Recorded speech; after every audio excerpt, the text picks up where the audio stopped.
महिला रौप्य नाम का एक नगर हुआ करता था जिसका महान राजा अमर शक्ति और बहुत महान था।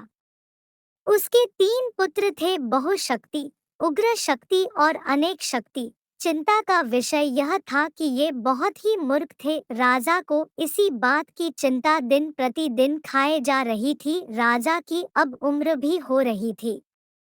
राजा चिंता में था कि आखिर मेरे बाद इनमें से कौन राजपाट संभालेगा। तीनों ही मूर्ख हैं, कोई भी मेरे बाद राजपाट संभालने योग्य नहीं है। इसलिए राजा ने यह चिंता अपने दरबार में अपने मंत्रियों के सामने व्यक्त की। मंत्रियों में से एक ने कहा, एक ऐसा विद्वान है जो आपके तीनों पुत्रों को कुछ ही समय में ज्ञानी और विद्वान बना सकता है। राजा ने कहा, ऐसा कैसे संभव हो सकता है? सिर्फ व्याकरण आदि का अध्ययन करने में ही वर्षों का समय लग जाएगा और फिर शास्त्र आदि का अध्ययन किया जाएगा जिसमें वर्षों लग जाएंगे। अगर ऐसा संभव हो कि कुछ ही महीनों के अंदर मेरे तीनों पुत्रों को विद्वान बनाया जा सके तो उस विद्वान का नाम मुझे बताएं। मंत्री ने कहा, उसका नाम विष्णु शर्मा है।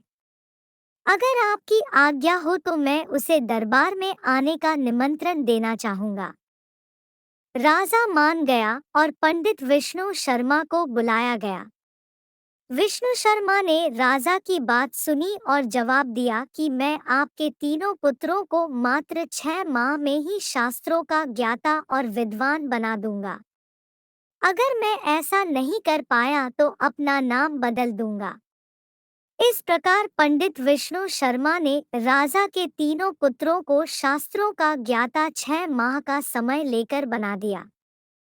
असल में विष्णु शर्मा ने शास्त्रों को पशु पक्षियों की कहानियों में परिवर्तित करके एक पुस्तक का निर्माण किया था।